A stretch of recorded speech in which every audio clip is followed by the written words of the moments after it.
tá? Então é exudato, gente. E aí, com o padrão miliar, que corresponde à forma mais grave, né? Olha aí, vamos entender. Coloquei a setinha aqui para a gente ver, né? Então, os linfonodos aqui paratraqueal, né? Que estão bem infartados aqui. A região hilar, tá bom? Com calcificação. E aqui o padrão miliar, que é esse padrão mais infiltrado, mais disseminado, tá bom? Então, quando eu penso em critério de gravidade, eu penso nesse padrão miliar, que é um padrão mais infiltrado, um indivíduo totalmente bacilífero aqui, tá? E que tem a doença em atividade. Show de bola. E aí, quando eu falo em pós-primária, já comentamos também, então, ok, adultos que têm idade mais avançada, né? Ocorre anos depois da primo-infecção, ou seja, esse bacilo entra lá, se ele for aparecer, ele vai aparecer ali, da terceira ou da quarta semana até o final dos 3 meses, mais ou menos, que é quando vai aparecer a imunidade para ele. Não apareceu, ele vai ficar na forma latente, pode aparecer anos depois, tá?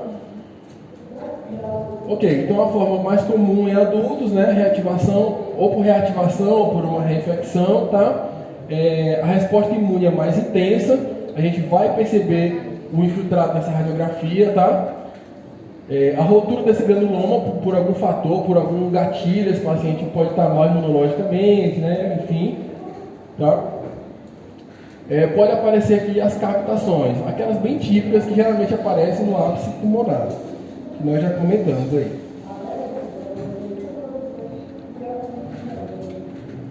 Beleza.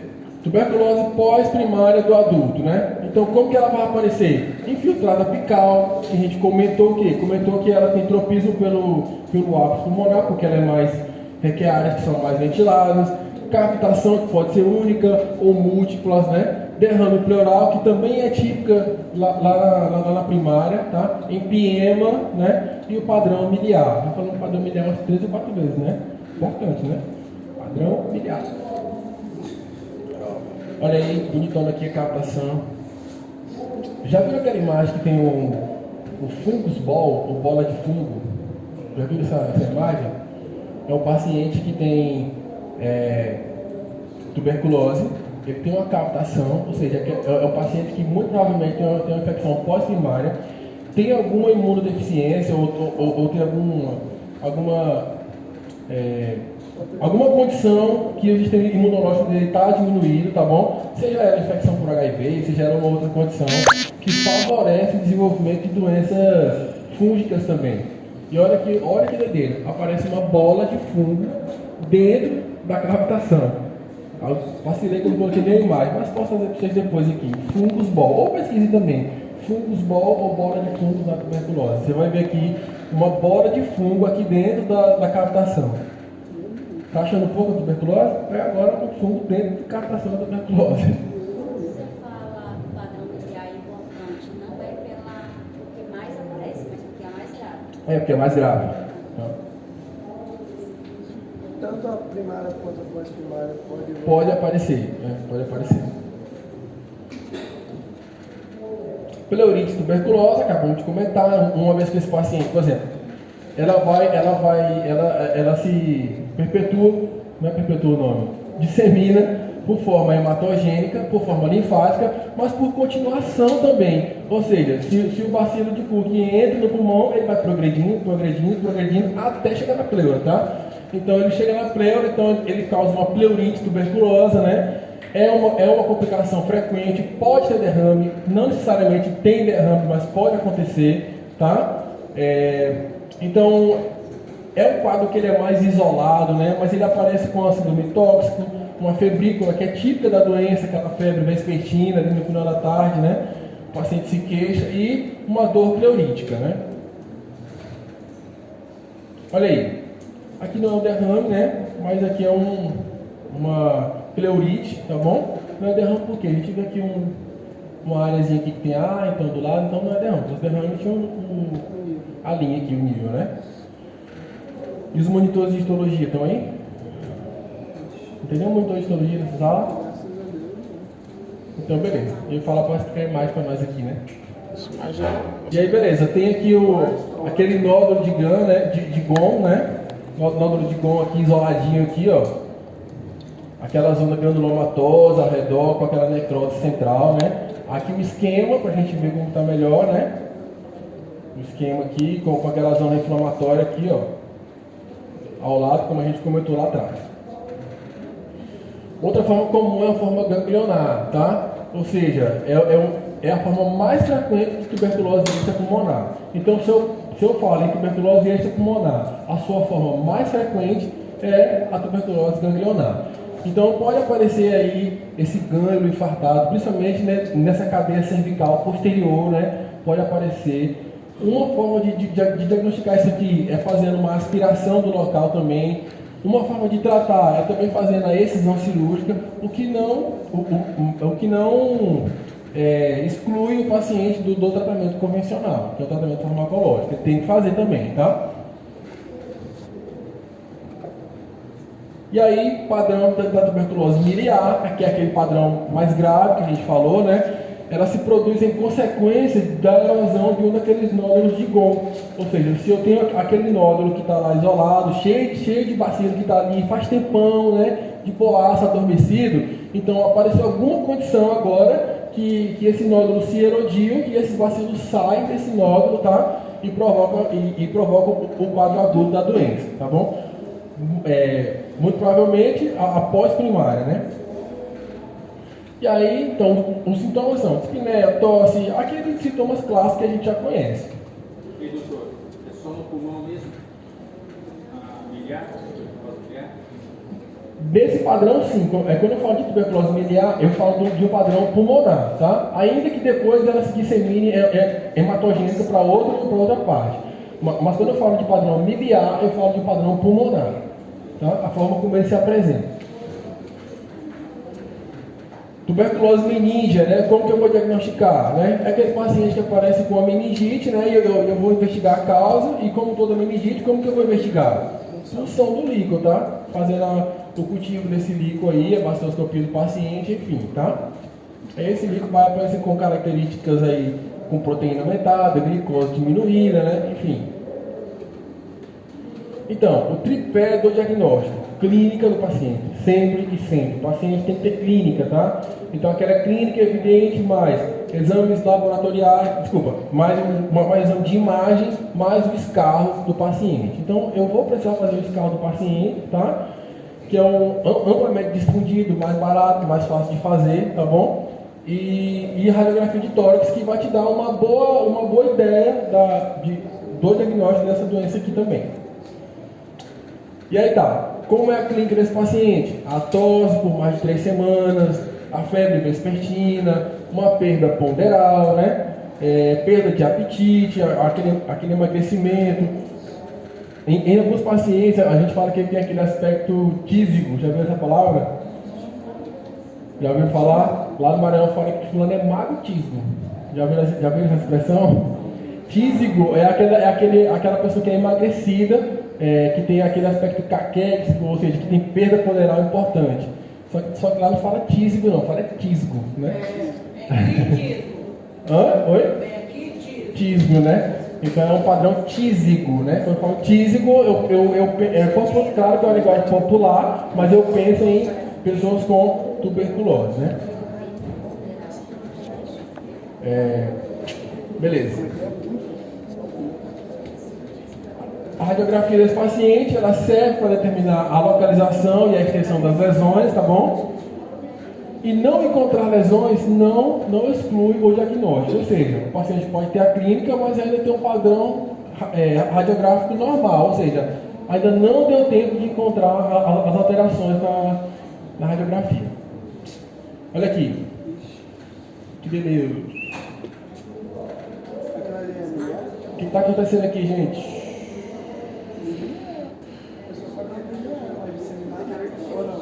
Alguém? Ainda não. Miliar, não.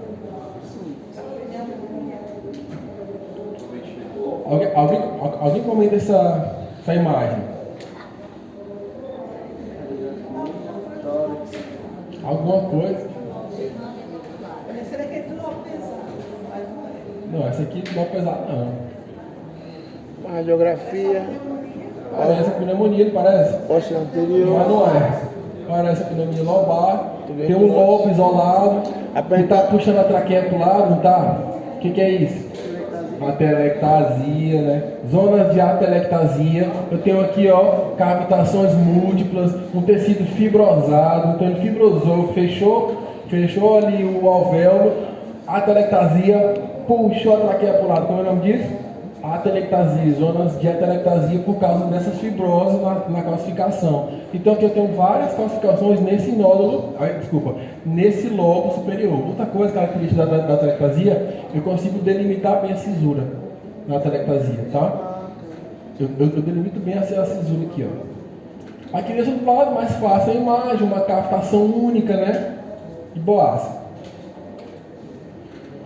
O teste bacteriológico é o de maior importância, por quê? Porque eu estou vendo ali o bicho, né? Estou vendo ali o micobactério, tá?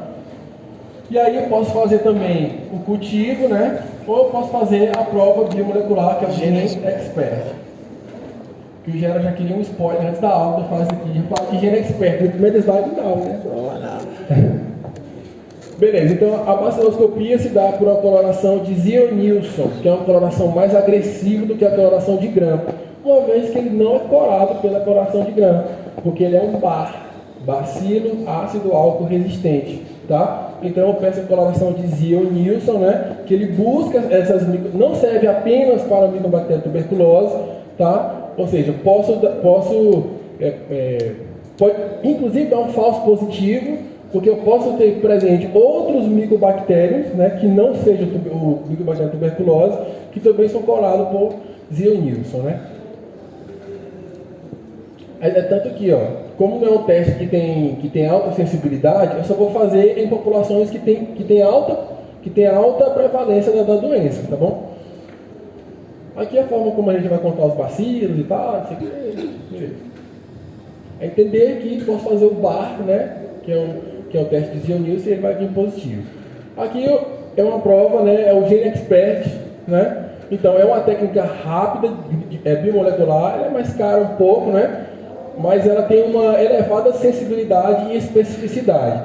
Ela vai me ajudar quando eu tenho diagnósticos que são mais desafiadores, tá? Por exemplo, quando eu suspeito de tuberculose em crianças, quando eu tenho pacientes com tuberculose, pacientes com HIV, tá bom? Ou seja, diagnósticos que são mais desafiadores, porque ela tem uma alta especificidade, né? Aqui é a forma como ela é feita e tal. E alguns outros exames que são mais inespecíficos, que também me ajudam no diagnóstico. Por exemplo, no hemograma, o que eu espero encontrar no hemograma de um paciente com tuberculose? Eu vou encontrar uma anemia hipocrômica, né? Microcítica, like as ferropênica. Então, parecido com a anemia ferropênica, né?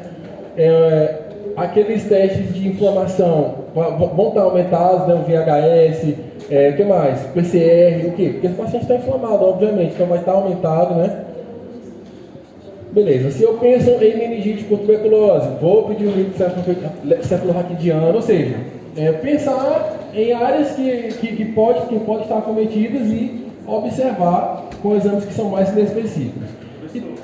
Só para não passar batido, bota mais um slide. Então, o que significa esse micobactéria de tuberculose RIF? Você sabe? Não. Mas vou trazer na próxima aula.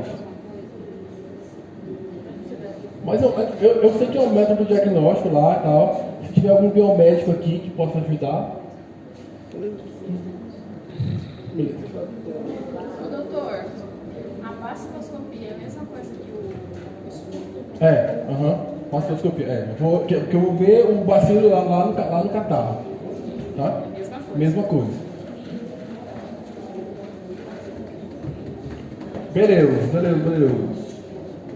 E aí a prova tuberculínica ou o teste de Montox, né? Que eu vou colocar, que eu vou fazer o teste do PPD, tá bom? Vou identificar indivíduos com sensibilização prévia, né? A antígenos de diferentes micobactérias, ou seja, a técnica consiste em pegar uma injeção e colocar ali no antebraço um derivado proteico, né?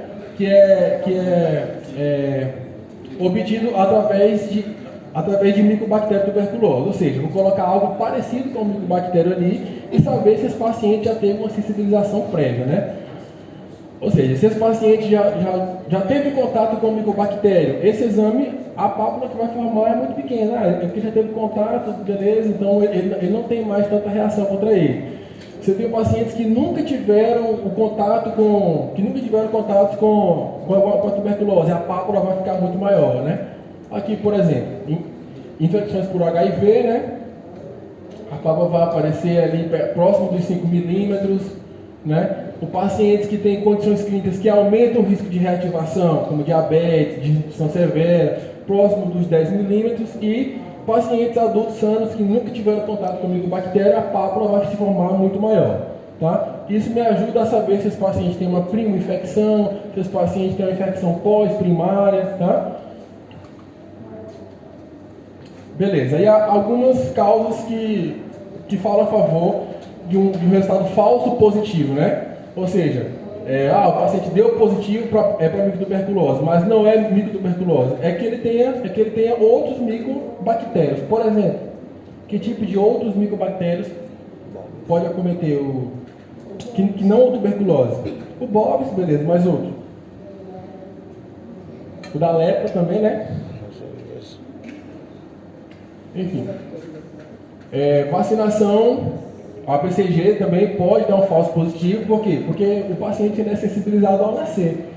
E a vacinação, o BCG, que é contra o bacilo Calmette-Guerin, né, ele é para evitar, vocês já viram isso em pediatria, muito provavelmente, que é o calendário vacinal. Ele serve para quê? Para sensibilizar, para imunizar o paciente contra as formas graves da doença, tá? Ok, quais são os critérios de internação para o meu paciente? Quais são os pacientes que eu vou internar e onde vou internar, tá? Ou seja, pacientes com padrão miliar, pacientes com tuberculose meningia, pacientes com tuberculose peritoneal, mal de Pote, que é quando essa tuberculose chega na coluna, né? E aí já tem com comprometimento neurológico, tá bom? E aí, complicações da TB, ou seja, hemoptise, insuficiência respiratória, desnutrição severa, vou precisar compensar meu paciente, tá bom? Pacientes que têm alguma morbidade, diabetes, enfim, né? Imunossupressão, transtornos psiquiátricos que impeçam o tratamento ambulatorial, né? E em terapia, na UTI, quem eu vou levar? Paciente com hemoptise grave, ou seja, já está me dizendo que está grave o paciente, né? Paciente com insuficiência respiratória, insuficiência renal, hepática, descompensação hemodinâmica, obviamente, tem que levar esse paciente para tratamento intensivo. Tratamento. Resistência à rifampicina. Com resistência à rifampicina. É o teste rápido que faz para ver se tem resistência à rifampicina ou não. Respondi? Show de bola. Obrigado. Perfeito. Tratamento, gente. Isso aqui poderia acabar aqui e pedir para onde vocês falassem o tratamento, porque vocês já conhecem de boaça isso aqui, né? Ou seja, o esquema HIP. Conhece o esquema HIP, né? Beleza. Rifampicina, isoniazida, pirazinamida e etambutol. Vou fazer essa primeira fase em 2 meses, né? Com esse esquema aí, 2 meses, tratamento diário, tá? Com essas drogas, tá? Rifampicina, isoniazida, pirazinamida e etambutol, por 2 meses. E aí depois, por mais 4 meses, eu faço um tratamento 3 vezes por semana apenas com a rifampicina e isoniazida. Clássico de boa, vocês já conhecem isso aqui, tá?